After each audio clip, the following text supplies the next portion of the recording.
오늘 보실 말씀은 마태복음 6장 9절부터 13절까지의 말씀, 신약성경 8쪽입니다.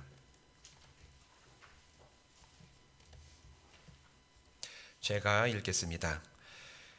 그러므로 너희는 이렇게 기도하라. 하늘에 계신 우리 아버지여, 이름이 거룩히 여김을 받으시오며 나라가 임하시오며 뜻이 하늘에서 이루어진 것 같이 땅에서도 이루어지이다.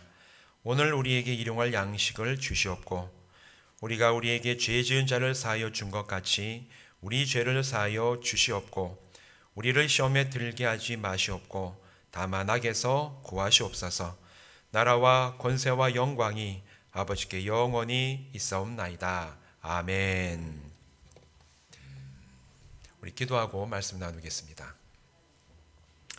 하나님, 또 2월이 다가오고 마지막 주일 우리가 함께 모이게 하심을 감사드립니다. 이제 또 우리가 함께 말씀으로 함께 나가오니 성령님 이곳에 함께하여 주셔서 우리 심령 가운데 들어오시며 이 나누는 말씀 가운데 주의 능력을 조명하여 주심으로 말씀이 오늘 나를 향한 말씀이 되게 하시고 또 듣고 마치는 것이 아니라 나의 삶에 적용하여 온전한 믿음의 열매를 맺는 그런 믿음의 자리로 나가는 저희들 되게 하여 주시옵소서. 예수님의 이름으로 간절히 축복하며 기도하옵나이다. 아멘. 오늘 이곳에서 모여서 또 모이지 못하셨지만 온라인으로 함께 예배하는 모든 분들 주님의 이름으로 축복합니다. 지난 주일에 이어서도 오늘 이 시간에도 우리가 기도에 대한 말씀을 함께 우리가 상고해 보려고 합니다. 지난번 설교 우리가 기도에 대해서 설교하면서 기독교인인 우리가 드리는 기도는 가장 근본적으로 나를 아시는 하나님께 나가는 것이고 바로 내가 나를 아시는 하나님께 나가는 것이 우리가 드리는 기도의 기본이라는 것이 이 세상에 있는 많은 다른 종교들의 기도와 우리가 드리는 기도의 결정적으로 다른 점이다. 여기에 대해서 말씀을 드렸습니다. 그런데 우리가 드리는 기도가 먼저 나를 아시는 하나님께 내가 나아가서 주님의 그 관계 안에 들어가는 것이라 할지라도 우리가 나를 아시는 하나님 앞에 설 때 내가 하고 싶은 대로 일방적인 말만 해서는 우리가 기도함으로 하나님과 맺어지는 그 관계가 정말 깊고 친밀한 관계로 나아가기에는 어려움이 있습니다. 여러분, 갓난아이를 낳으면 그 아이가 말을 합니까? 말을 못하죠. 혹시 여러분 처음에 다 자녀를 낳아서 키우시는데 낳는데 아이가 말을 했다. 그러면 그거 굉장히 놀라운 일이라서 아마 신문이나 뉴스에서 막 촬영하려고 아마 올 겁니다. 그 정도로 사람이 태어나서 의사소통을 한다는 것은 굉장히 쉬운 일이 아니고 시간이 걸리고 훈련이 돼야지만 그게 이루어지는 것이고 갓난아이가 태어나고 그 부모가 특히 엄마가 그 아이를 안고 키우면서 눈을 맞추고 알아듣지 못하는 것 같아도 계속해서 말을 걸고 대화하는 그 과정을 통해서 아이는 엄마와 대화하는 법을 배우게 되고 또 그렇게 되므로 엄마와 더 깊은 관계 속에 아이가 건강하게 자라날 수 있는 게 아이를 키워보신 모든 성도님들이 다 경험해 봤던 우리의 어떤 경험치입니다. 그런데 이 신앙적인 이 성장도 마찬가지입니다. 영적인 어린아이로 태어난 그리스도인 역시 하나님과 대화하는 법을 배우면서 우리는 하나님 안에서 더 친밀함을 누릴 수가 있어요. 내가 예수 믿고 구원받았다고 해서 그냥 즉각적으로 내가 성인이 된 것처럼 정말 정상적으로 대화하는 것이 아니라 우리는 영적인 어린아이로 거듭났다는 것을 인정을 할 수밖에 없고 그렇게 된다면 갓난아이가 엄마와의 대화의 훈련을 통해서 친밀한 관계를 누리고 건강하게 자라날 수 있는 것처럼 우리 역시 하나님과 대화하는 법을 배워야 됩니다. 그리고 대화를 하면서 하나님과의 우리의 관계와 정말 우리의 영적인 성장이 아름답게 일어나게 될 줄로 믿습니다. 그래서 예수님은 일찍이 나를 아시는 하나님께 나아가서 우리가 대화할 수 있는 법에 대해서 알려주셨는데 그게 오늘 우리가 읽었던 이 본문 말씀인 주님의 기도가 바로 가장 기본이 되고 모범이 되는 하나님과의 대화의 방법이에요. 보통 주기도문으로 부르는 오늘 이 본문 말씀의 이 기도문은 여러분 우리에게 너무나 익숙하죠. 얼마나 익숙하냐. 속회를 드릴 때, 수예배 드릴 때, 또 새벽기도 때마다 자주 사용하기 때문에 여러분 이제는 아무 생각 없이도 주기도문을 외우실 수 있을 겁니다. 아니 아무 생각이 없는 게 아니라 딴 생각을 하면서도 주기도문을 외우실 수 있을 거예요. 우리는 지금 그런 경지까지 다다른 신앙생활을 하고 있어요. 왜냐하면 우리가 너무너무 익숙하고 너무 자주 외우고 너무 자주 드리는 기도이기 때문에 우리에게는 참 익숙하고 입에서 저절로 나오지만 그 의미를 알지 못한 채 습관적으로 우리가 드리는 기도문이기도 합니다. 그런데 예수님이 직접 가르쳐 주신 이 기도는 우리가 드리는 어떤 기도보다도 완전한 기도이고 또 우리가 드리는 이 모든 기도를 이끌어줄 기도의 기준이자 모범이 된다는 사실을 우리는 기억해야 될 필요가 있습니다. 여러분 오늘 이 말씀 주님이 가르쳐 주신 기도를 자세히 살펴보면 주님의 이 가르쳐 주신 기도는 크게 두 부분으로 나뉘어요. 첫 번째 부분은 하나님과 관련된 세 가지 간구를 드리는 이 첫 번째 부분이 있고 두 번째는 우리와 관련된 기도를 하나님께 드리는 부분으로 두 가지 부분으로 나뉘어집니다. 이렇게 볼 때 이 주님의 기도는 우리의 기도가 쉽게 놓쳐버릴 수 있는 영적인 균형에 대한 모범을 보여주시는 기도문이에요. 사람은 본능적으로 어떤 상황 가운데서도 자기 자신에게 집중하려고 하는 그런 본능이 있어요. 우리가 기도할 때도 마찬가지입니다. 평상시에 우리가 드리는 기도를 자세하게 한번 기도하면서 살펴보게 되면 대체로 나와 관련된 기도로 그 기도의 시간들이 채워지는 걸 발견하게 됩니다. 나의 어떤 필요, 나의 계획, 나의 상태에 대해서 집중하면서 하나님께 기도할 때가 사실은 참 많지요? 안 그렇습니까? 제가 저희 기도를 봐도 저는 목회자임에도 불구하고 제가 하나님께 기도하는 그 시간들을 쭉 자세히 보니까 나에 대한 기도, 나의 필요, 내가 지금 관계 맺고 있는 이런 필요와 상황들에 대한 기도가 사실은 굉장히 많은 이 시간의 부분들을 차지하고 있는 걸 알게 됩니다. 뭐 저만 그렇습니까? 아마 기도하는 모든 성도님들의 기도를 보면 이 사람의 본능에 따라서 드리는 기도는 기본적으로 나를 향할 수밖에 없는 게 우리의 어떤 영적인 기본적인 태도 중에 하나죠. 그러나 예수님은 오늘 가르쳐 주신 기도를 통해서 가장 기본적으로 하나님에 대한 사모함과 간구가 있어야지 됨을 이 기도를 통해서 우리에게 말씀을 하고 계십니다. 오늘 우리가 예수님의 십자가 죽으심과 부활하심을 믿고 죄의 용서함을 받아 영적으로 다시 태어났다면 우리가 드리는 기도는 가장 먼저 하나님을 향해야 될 줄로 믿습니다. 가장 먼저 하나님을 향한 영광, 하나님의 뜻을 구하고 하나님의 나라를 간구하고 하나님께서 정말 홀로 영광 받으시고 하나님의 하나님 되심을 우리가 마음속으로부터 찬양하면서 하나님 앞에 나가는 우리의 기도의 첫 번째는 하나님을 향해야 된다. 이것을 오늘 주님의 기도에서 주님이 우리에게 가르쳐주고 계세요. 하나님의 마음과 뜻을 헤아려 또 그에 합당한 간구를 드려야 됩니다.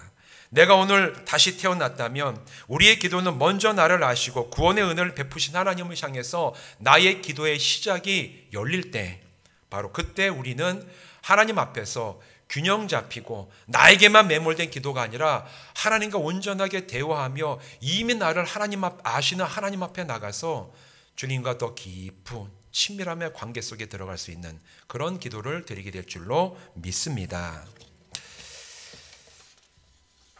오늘 이 시간에는 이 첫 번째 기도에 대해서가 아니라 두 번째 부분에 대해서 먼저 살펴보려고 합니다. 두 번째 부분의 이 기도는 우리와 관련된 기도로 이루어져 있죠. 11절부터 13절까지의 기도문인데 이 11절부터 13절까지 예수님의 이 알려주신 기도문을 쭉 읽어보면 우리라는 단어가 반복해서 나오죠. 11절 보면 오늘 우리에게 일용할 양식을 주시옵고 12절은 우리가 우리에게 죄 지은 자를 사하여 준 것 같이 우리 죄를 사하여 주시옵고 13절에 가면 우리를 시험에 들게 하지 마옵시고 다만 악에서 구하여 주옵소서. 이렇게 우리라는 단어가 반복해서 나옵니다. 그래서 이 부분의 기도를 우리 청원, 우리가 드리는 청원이라고 해서 우리 청원 기도라고도 이렇게 규정을 합니다. 그러면서 성도들에게 필요한 세 가지에 대해서 너희가 간구하라. 예수님이 말씀을 하신 거예요. 그 중에 첫 번째인 11절 말씀을 보면 예수님이 이렇게 기도하라고 말씀을 하십니다. 오늘 우리에게 일용할 양식을 주시옵고 너희는 꼭 이렇게 기도해라. 세 가지를 구할 때 첫 번째가 오늘 우리에게 일용할 양식을 주시옵고, 이렇게 구하라고 예수님이 친히 제자들에게 가르쳐 주셨어요. 사람들이 살아가기 위해서는 필요한 것이 있습니다. 어떤 사람도 자기 혼자 아무것도 가지고 생활할 수 있는 사람은 단 한 사람도 없어요. 기본적으로 의식주를 해결해야 되고, 또 우리가 경제활동과 사회활동도 해야 됩니다. 그래야지만 우리가 기대하는 수준의 삶을 정상적으로 살아갈 수가 있습니다. 그런 우리 입장에서 11절의 말씀을 보면 이 말씀은 약간 좀 당황스러움을 우리에게 줄 때가 있지요.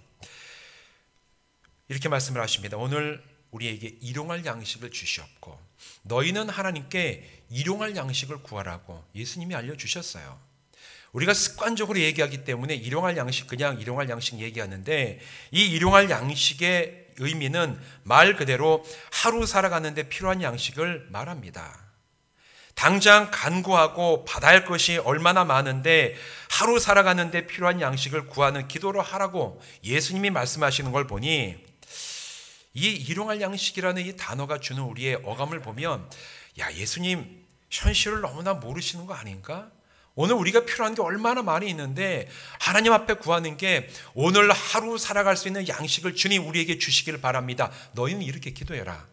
이게 이 기도가 우리가 지금 드릴 기도가 맞는가? 이런 생각이 들 때도 있고, 또 어쩌면 예수님의 시대와 오늘날이 너무나 달라서 예수님의 시대에는 하루의 양식을 구하는 그런 기도가 정말 사람들이 드릴 만한 기도가 되었는지는 모르지만 21세기 현대를 살아가는 우리들에게는 주님, 하루 살아갈 양식을 구하는 게 우리에게 의미가 있습니까? 라는 생각이 드는 분도 계실지도 모르겠습니다. 예전에는 우리나라도 먹을 것이 없어서 고생했던 때도 있지만, 적어도 지금 이곳에 계신 분들 중에 하루 먹고 살 양식이나 입을 옷이나 생활비가 없는 분 거의 없으실 거라고 생각을 해요. 뭐 50년대, 60년대 우리는 진짜 먹을 게 없이 가난하게 살았던 그런 시대도 있지만, 지금은 여러분 너무 먹어서 탈이고 너무 많은 걸 가져서 문제가 되고, 또 정말 우리가 적어서 문제가 아니라 다른 사람과 비교해서 내가 저 사람이 있는 게 없는 것처럼 느껴지는 것 때문에 상대적인 빈곤으로 고통당하는 게 오늘날 현대인들이 살아가는 삶의 어떤 문제와 모습 아닙니까? 이렇게 우리가 살아간다면, 하루 살아가기에 부족함이 없으면 예수님이 11절에서 말씀하시는 이 간구는 나와 상관없는 내용입니까? 하나님, 저는 하루 살아가기에 충분한 걸 다 갖고 있습니다. 그러면 오늘 나는 일용할 양식을 달라는 하나님 앞에 드리는 기도가 나에게는 아무 상관이 없는 기도 아닙니까? 이런 태도를 가지고 주님의 기도를 대하면 이건 예수님이 말씀하시는 기도의 근본에 대해서 모르기 때문에 그런 마음을 갖게 되는 거예요. 일용할 양식을 위해 기도하라는 이 예수님의 말씀은 단순히 하루 먹고 살 것을 구하라는 의미가 아니에요. 단지 너희가 오늘 하루를 먹고 마실 어떤 그런 물건, 그런 재물, 그런 어떤 나에게 필요한 것들을 그걸 구하라. 그게 없기 때문에 그걸 구하라는 말씀이 아닙니다. 누가복음 12장에 보면 예수님이 말씀하신 어리석은 부자의 비유가 나오는데, 이 부자의 비유를 살펴보면 오늘 예수님이 11절에서 일용할 양식을 구하라고 하시는 그 기도의 의미가 무엇인지를 제대로 이해할 수가 있어요. 예수님이 누가복음 10장 보면 어리석은 부자 비유를 말씀하시면서 그 비유에는 한 부자가 등장을 하죠. 그 부자가 농토를 많이 갖고 있었는데 어느 해 농사가 아주 잘 되어서 이 농지에서 아주 소출이 많았습니다. 그러자 그가 다 수확을 하고 걷어들인 다음에 이 수확한 걸 보니까 아주 넉넉하고 많아서, 야, 이게 참 많구나. 이제 내가 이걸 둘 곳이 없으니 곡간을 더 많이 지어가지고 이것들을 내가 잘 저장해 놔야 되겠다. 그러면서 누가복음 12장 19절 보면 이 부자가 이렇게 생각을 한다고 말씀을 하십니다. 또 내가 내 영혼에게 이르되, 영혼아, 여러 해 쓸 물건을 많이 쌓아두었으니 평안히 쉬고 먹고 마시며 즐거워하자 하리라. 이렇게 얘기를 해요. 그러자 비유의 말씀 가운데 하나님께서 이 부자에게 말씀하시는 내용이 20절에 뒤어 나오는데 뭐라고 말씀하시냐? 어리석은 자여, 오늘 밤에 내 영혼을 도로 찾으리니 그러면 내 준비한 것이 누구의 것이 되겠느냐? 하나님이 그 부자에게 이렇게 말씀을 하시는 거예요. 부자는 내가 가진 게 많으니 이제는 더 이상 내가 걱정 근심할 것이 없도다. 몇 년 동안 내가 더 이상 이거 소출이 적으면 어떡할까, 부족하면 어떡할까, 이렇게 졸이는 마음이 아니라 넉넉하니 내가 편하게 쉬고 즐겁게 먹고 마셔도 되겠다. 이게 나의 안전을 보장해 주는 것이다. 이렇게 생각했다라는 거예요. 이 비유에서 이 부자의 태도나 생각은 사실 우리 시대에 너무나 당연한 겁니다. 많이 벌어놓고 많이 쌓아놓아야 걱정 근심 없이 잘 살겠다는 것이 사실 이 시대 사람들이 공통적으로 갖고 있는 마음의 소원과 바람 아닙니까? 아닙니까? 사실 우리 가운데서도 그런 마음 갖고 사는 분들 적지 않게 있을 거라고 생각을 합니다. 많이 벌고 내가 많이 가지고 있어야지 나의 이 삶이 안전하고 평온할 것이다. 다른 어떤 게 아니라 내가 많이 있어야 돼. 벌어야 돼. 그래서 열심히 내가 일해서 더 많이 쌓아놓고 이걸 내가 두고 물려주고 이래야지 우리의 삶이 안전할 거 아니냐. 이게 이 시대의 신념이에요. 이 시대의 정신이기도 합니다. 이런 생각과 태도가 이 세상에서는 옳을 수 있어요. 그런데 하나님 앞에서는 옳지 않습니다.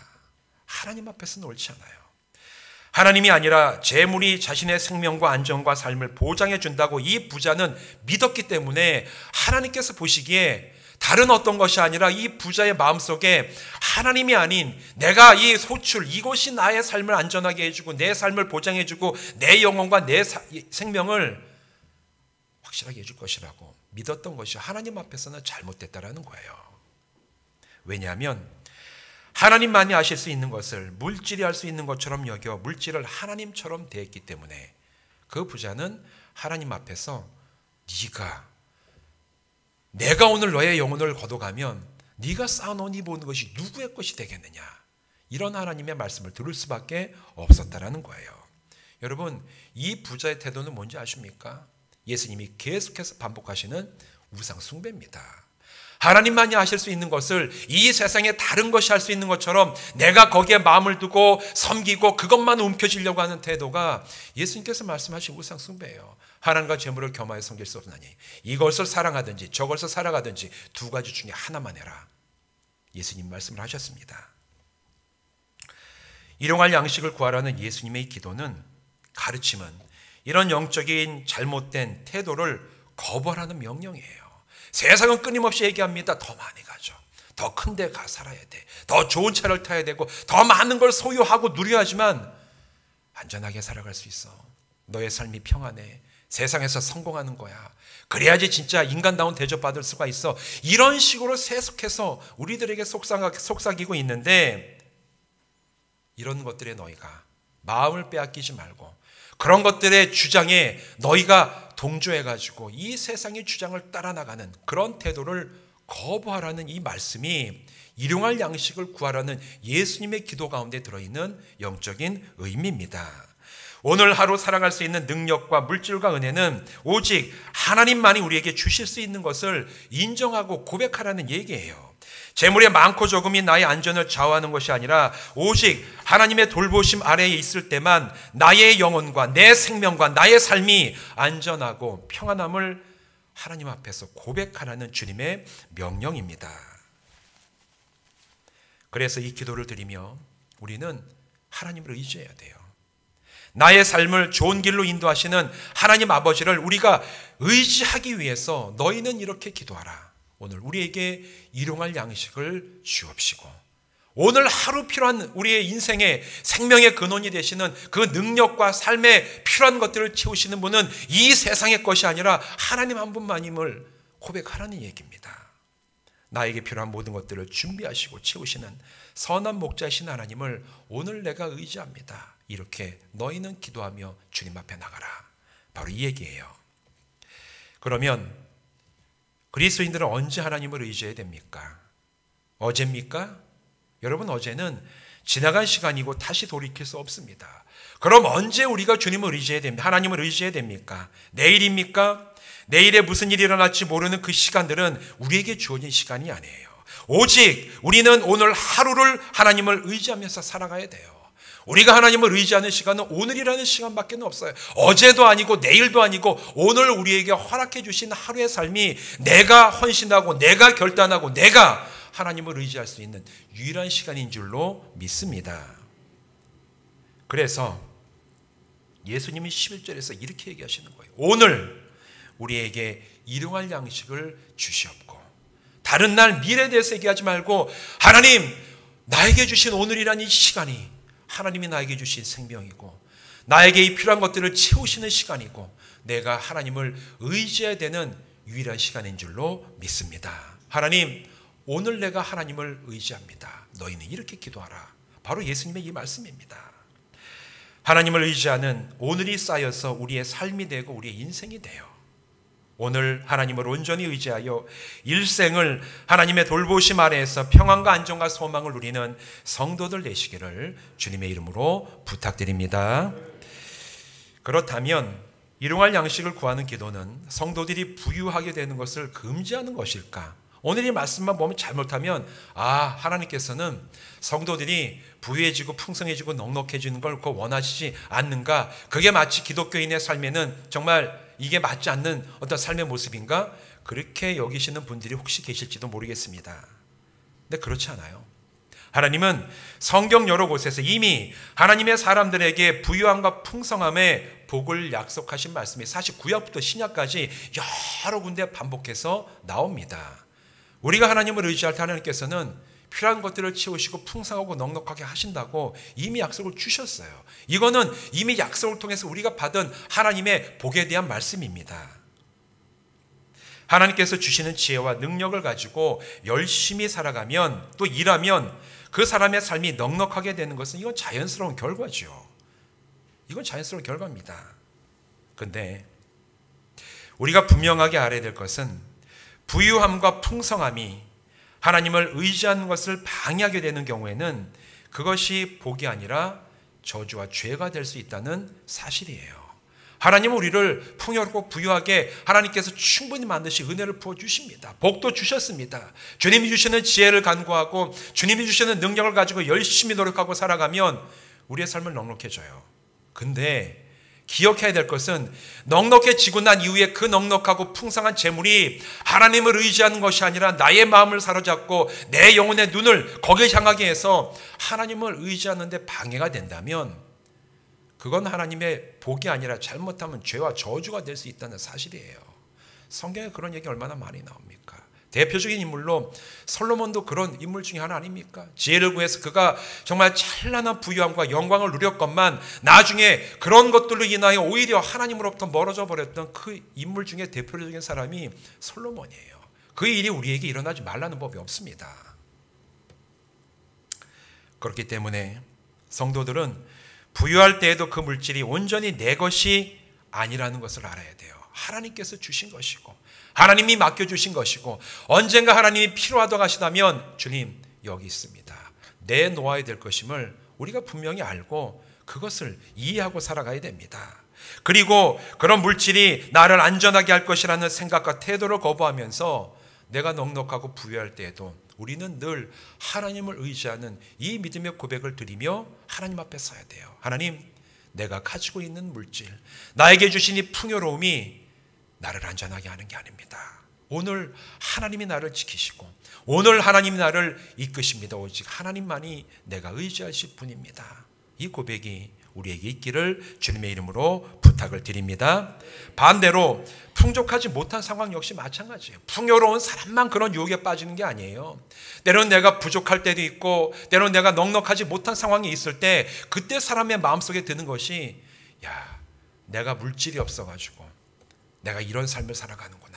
내가 물질이 없기 때문에 내가 풍요롭고 안전하지 못하구나. 똑같은 유혹에 시달릴 수가 있다라는 거예요.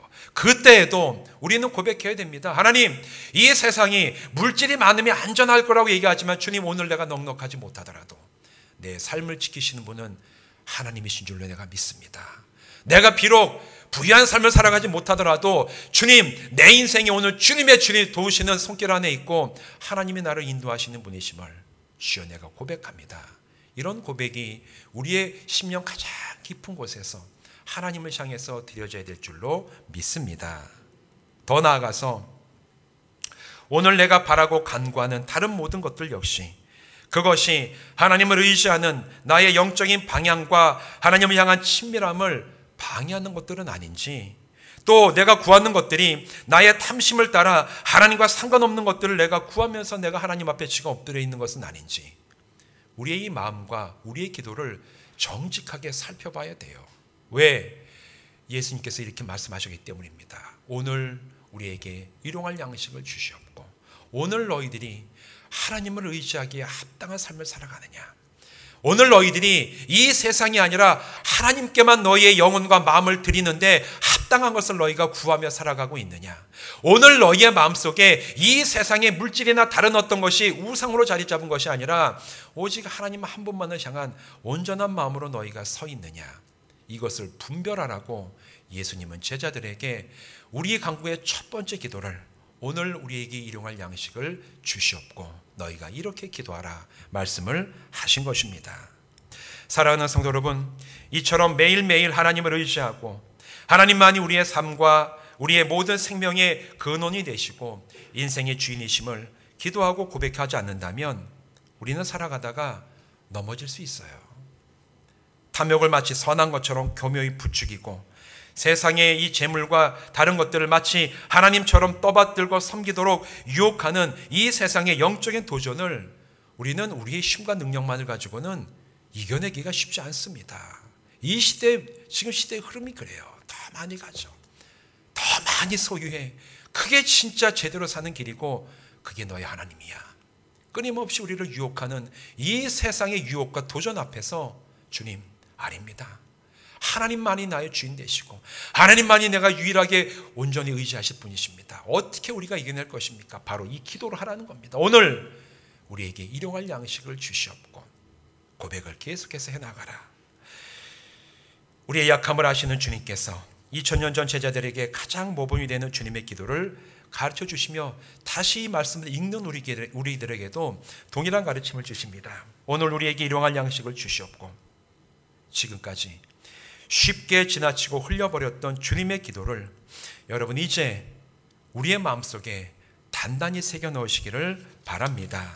그리고 이 기도 드릴 때마다 하나님을 의지하는 훈련이 이 기도를 통해서 우리 영혼이 되게 하셔서 주님의 기도를 드리며 오늘 그리고 매일매일 하나님 한 분만을 의지하며 예배하고 살아가는 성도의 믿음의 자리로 나가는 모든 교회와 성도들 되시기를 주님의 이름으로 축원드립니다. 기도하시겠습니다.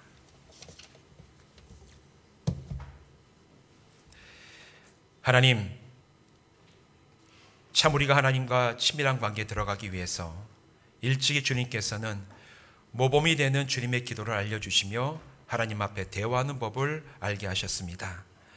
그 중에 우리의 청원의 첫 번째 기도인 오늘 일용할 양식을 주옵시고라는 기도를 우리에게 알려주시면서 오직 나에게 주어진 오늘이라는 이 매일매일의 시간 속에서 하나님 한 분만을 우리가 하나님으로 여기며 우리의 생명과 인생과 안전과 삶이 하나님 한 분만으로 지켜질 수 있음을 고백하며 나가기를 주님께서 가르쳐 주셨는데 하나님의 말씀 오늘 우리의 마음속에 새겨지게 하셔서 정말 의미 없이 드리는 주님의 기도가 아니라 이제는 이 말씀을 고백할 때마다 하나님만이 나의 유일하신 하나님이시고 오늘 내가 하나님을 의지하며 고백하는 결단과 은혜가 우리 가운데 있게 하여 주시옵소서. 이런 기도로 주님 앞에 매일매일 훈련되며 하루하루를 주님을 의지하며 살아가기를 결단하는 성도 되게 하시기를 간절히 바랐고 예수님의 이름으로 간절히 축복하며 기도하옵나이다. 아멘.